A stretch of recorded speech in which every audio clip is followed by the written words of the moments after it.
अनुभव आपके लिए बहुत कीमती होता है। उस अनुभव का फ़ायदा आप चुनावों में और तमाम तरह से पार्टी की रणनीति बनाने में लगाते हो। लेकिन जिस तरह बीजेपी लगातार जो उनके वरिष्ठ नेता उनके साथ में खेल करती हुई मंत्री बनाया गया था, 2019 में सरकार बनती है, गृह मंत्री बना दिया जाता है। अब इसको उम्मीदें थी कि यदि मनोहर लाल खट्टर यहाँ से मुख्यमंत्री के पद से हटाए जाते हैं तो मुझे मुख्यमंत्री बनाया जाएगा। लेकिन जिस तरीके से जाहिर तौर पर दिग्गज नेता हरियाणा के माने जाते हैं, तो साफ तौर पर उनका नाराज होना बनता है जब हरियाणा के मुख्यमंत्री। नमस्कार, SPN 9 न्यूज आप देख रहे हैं, आपके साथ मैं हूं अक्षय अग्रवाल। स्वागत है तमाम दर्शकों का खास पेशकश में 2024 का चौकीदार कौन। भारतीय जनता पार्टी 2024 यानी कि साल होने वाले देश की 18वीं लोकसभा के आम चुनावों की तैयारियों में जुट गई है। ऐसे में लगातार ये बात यहां बीजेपी नेताओं की तरफ से, खुद प्रधानमंत्री नरेंद्र मोदी की तरफ से कही जा रही है कि एनडीए का कुनबा बढ़ रहा है, यानी कि एनडीए के तहत, एनडीए गठबंधन के तहत बीजेपी का साथ देने वाले दल, बीजेपी के सहयोगी बनने वाली पार्टियों का साथ बढ़ रहा है, इसीलिए एनडीए का कुनबा बढ़ रहा है। लेकिन इस सब के बीच यहां पर ऐसा भी हाल फिलहाल में बहुत हुआ जहां एनडीए गठबंधन के तहत बीजेपी के पुराने सहयोगी दलों से गठबंधन टूटे हैं। बात हो रही है यहां बिहार के बाद अब हरियाणा के ऊपर। हरियाणा में जिस तरीके से केवल सूबे की 2 लोकसभा सीटों को लेकर भारतीय जनता पार्टी से जेजेपी का टकराव हुआ और वो टकराव जाकर के थमा गठबंधन की टूट पर। उसके बाद यहां बड़ा उलटफेर हरियाणा में देखने को मिला। पार्टी ने मौका देखते हुए मुख्यमंत्री भी बदला। चर्चा लगातार थी, लगातार कहा जा रहा था कि पूर्व में मुख्यमंत्री रहे मनोहर लाल खट्टर के खिलाफ सूबे में एंटी इनकम्बेंसी है, सत्ता विरोधी लहर पूरे जोर शोर से है और वो बीजेपी को इस साल होने वाले राज्य के विधानसभा चुनावों में बड़ा झटका दे सकती है। लेकिन उससे पहले पार्टी ने बड़ा कदम उठाते हुए मुख्यमंत्री ही बदल दिया और नए मुख्यमंत्री के रूप में हरियाणा को यहां पहचान दिलाई है। एक नए मुख्यमंत्री के रूप में यहां नायब सिंह सैनी की तरफ से। अब नायब सिंह सैनी नए मुख्यमंत्री बने तो इस पर सबसे कड़ी प्रतिक्रिया, सबसे ज्यादा नाराजगी देखने को मिली अनिल विज की। वो अनिल विज जो अंबाला कैंट से 5 बार विधानसभा चुनाव जीत चुके हैं, मनोहर लाल खट्टर सरकार में गृह मंत्री रहे, अपने बयानों को लेकर भी लगातार सुर्खियों में रहे। यहां पर नाराजगी का जो कारण था अनिल विज की, वो ये माना गया कि जिस तरीके से 2014 में हरियाणा में विधानसभा चुनाव हुए, उस वक्त कहीं ना कहीं विज मुख्यमंत्री पद के प्रबल दावेदार थे और वो ही सूबे के वे चुनाव थे जब बीजेपी ने पहली मर्तबा राज्य में पूर्ण बहुमत हासिल की थी। लेकिन उस वक्त आलाकमान ने चौंका देने वाला फैसला लेते हुए खट्टर को मुख्यमंत्री की कुर्सी सौंपी और विज के हाथ से कुर्सी निकल गई। और ऐसा ही अब की बार भी हुआ। जब यहां नायब सिंह सैनी के रूप में नए मुख्यमंत्री के नाम का ऐलान हुआ तो अनिल विज पार्टी की बैठक छोड़कर चल दिए। और इतना ही नहीं, जब मंत्रिमंडल का गठन हुआ यहां पर नायब सिंह सैनी सरकार का, तो उस मीटिंग में भी अनिल विज नहीं पहुंचे। ऐसे में अनिल विज को लेकर अब तमाम तरह के कयास लगाए जा रहे हैं, क्योंकि कहीं ना कहीं इस बात में अब कोई दौराई नहीं बाकी है कि अनिल विज बीजेपी से नाराज है और हरियाणा में अनिल विज की नाराजगी बीजेपी पर भारी पड़ सकती है। तमाम सवाल है इस पूरे सियासी संग्राम के ऊपर, जाने के तमाम सवालों के जवाब न्यूज रूम में मौजूद अपने सभी सहयोगी से। प्रज्ञा हमारे साथ हैं।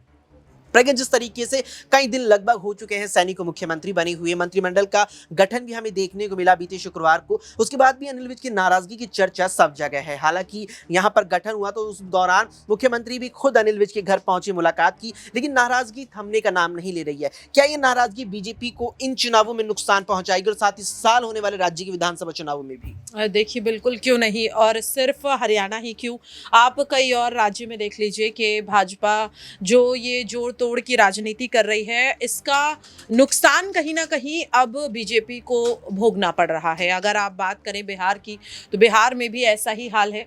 उत्तर प्रदेश में अगर आप देखेंगे तो उत्तर प्रदेश में भी यही चीजें देखने के लिए मिल रही हैं। तो भाजपा जोड़ तोड़ की राजनीति करके सत्ता में तो आ जाती है, लेकिन लोकसभा चुनाव जीतना कहीं ना कहीं भाजपा के लिए लगातार मुश्किल बनता हुआ नजर आ रहा है। जहां एक और बिहार में देखने के लिए मिल रहा है कि पशुपति पारस नाराज होकर मोदी कैबिनेट से इस्तीफा दे देते हैं, चिराग पासवान 5 सीटों की मांग करते हैं।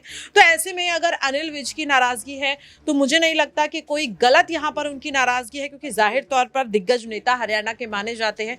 तो साफ तौर पर उनका नाराज होना बनता है। जब हरियाणा के मुख्यमंत्री के तौर पर मनोहर लाल खट्टर ने इस्तीफा दिया तो सबसे पहले उन्हीं का नाम था जो मुख्यमंत्री की रेस में आगे था, लेकिन फिर देखने के लिए मिलता है कि अचानक से नायाब सैनी को मुख्यमंत्री बना दिया जाता है, जैसा कि भारतीय जनता पार्टी ने पिछले 5 राज्यों में हुए विधानसभा चुनाव में भी किया। 3 राज्यों में बीजेपी को जीत मिलती है और तीनों में ही जिन नामों को लेकर के चर्चा मुख्यमंत्री पद को लेकर हो रही थी, चाहे मध्य प्रदेश हो, चाहे छत्तीसगढ़ हो या राजस्थान हो, तीनों में ही नए चेहरों को उतारा जाता है। लेकिन कहीं ना कहीं उससे जो पुराने मुख्यमंत्री थे या जिनके नामों की चर्चा हो रही थी, उनमें अभी भी नाराजगी है, उनकी भी बगावत की खबरें आ रही। तो ऐसे में अनिल विज का नाराज होना कहीं ना कहीं लाजमी है।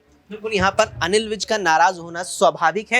ये बात लगातार अनिल विज के समर्थन में कही जा रही है, क्योंकि एक नहीं अब दूसरी बार हुआ है जब मुख्यमंत्री की कुर्सी उनके हाथ आते आते चली गई। ऐसे में यहाँ पर यह भी चीज देखने वाली रही कि जिस तरीके से बीते शुक्रवार को यहाँ मंत्रिमंडल का गठन हुआ सैनी सरकार में, वहां ना ही अनिल विज को जगह दी गई और ना ही अनिल विज के करीबी विधायकों को शामिल किया गया। क्या इसका मतलब ये निकाल लिया जाए कि अनिल विज यहाँ पर उम्र बढ़ती आ रही है और उम्र की बात आती है तो यहां पर यह भी चीज निकल के आती है कि बीजेपी का 70 प्लस का वो नियम कि 70 प्लस हो जाएंगे तो सरकार में नहीं रहेंगे, टिकट नहीं दिए जाएंगे, चाहे विधानसभा हो या लोकसभा। ऐसे में क्या अनिल विज को बीजेपी अब दरकिनार कर रही है? दिनेश से जानेंगे कि दिनेश, अनिल विज को सबसे पहले तो मुख्यमंत्री कुर्सी से इस बार दूसरी मर्तबा पीछे कर दिया गया, फिर अब मंत्रिमंडल गठन में देखने को मिला कि सैनी सरकार में ना ही अनिल विज है और ना ही उनके करीबी किसी विधायक को शामिल किया गया।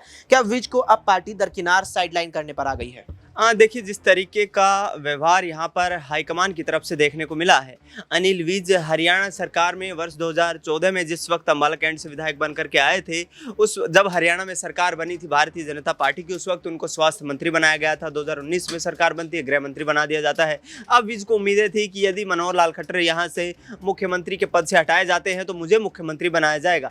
लेकिन जिस तरीके से ओबीसी वोट बैंक को साधने की रणनीति यहाँ पर साफ तौर पर दिखाई दे रही है भारतीय जनता पार्टी की, ओबीसी वोट बैंक को साधना यहाँ पर भारतीय जनता पार्टी चाहती है। वर्तमान में 10 सांसद हैं और ऐसे में नायब सिंह सैनी को यहाँ पर मुख्यमंत्री का जो है तोहफा देकर के, ऑफर देकर के करीब 20% वोट बैंक जो है हरियाणा में ओबीसी का, उसको साधने की कोशिश की जा रही है। लेकिन अनिल विज, उन्होंने कहा कि जब मुख्यमंत्री का बदलाव किया जा रहा था, नए मंत्रिमंडल यहाँ पर गठन किया जा रहा था, उस वक्त हाईकमान की तरफ से मुझे कोई सूचना नहीं दी गई। यानी कि वर्तमान में वो मंत्री थे, गृह मंत्री थे। दूसरी तरफ देखा जाए, राव इंद्रजीत सिंह भी यही कहते हैं कि हाईकमान की तरफ से कोई सूचना नहीं मिलती है। प्रोफेसर रामविलास शर्मा यही कहते हैं कि मुझे भी कोई सूचना नहीं मिली। यानी कि तमाम जो नेता हैं, इनमें एक नाम और जोड़ देता हूं मैं, अक्षय, यहाँ पर 2019 में जिस वक्त भाजपा की सरकार बनी थी, उस वक्त ओम प्रकाश धनखड़ वहां पर प्रदेश अध्यक्ष थे। उनको भी किसी तरीके का कोई इंटरटेन नहीं किया जाता है इस मंत्रिमंडल के फेरबदल में या सरकार को चेंज करने में। तो साफ तौर पर जो वरिष्ठ नेता है, जो सीनियर नेता है, वो कहीं ना कहीं अपना भविष्य अंधकार में देख रहे हैं। उनका दावा ये रहा है कि हमने लगातार संगठन के लिए काम किया है, लगातार भारतीय जनता पार्टी को मजबूत करने के लिए हरियाणा में हमने कैंपेन चलाए हैं, लाठियां खाई हैं, जेलों के अंदर गए हैं। लेकिन जिस तरीके का जो रवैया रहा है भाजपा का, वो कहीं ना कहीं उनको ठेस पहुंचाने वाला रहा है। राव इंद्रजीत सिंह ने तो स्पष्ट तौर पर यह कहा है कि मेरी जो वरिष्ठता है, मेरी जो सीनियरिटी है, उसका यहाँ पर कोई भी जो है उसका सम्मान नहीं किया गया। और साफ तौर पर जो हरियाणा में सत्ता परिवर्तन हुआ है, उसमें सबसे बड़ा दावेदार तो मैं था। मेरे पास 15 विधायक हैं और यह कहते हुए कि आगामी वक्त में हम कोई बड़ा फैसला लेने पर भी विचार कर रहे हैं, तमाम विधायकों से वो मुलाकात करेंगे।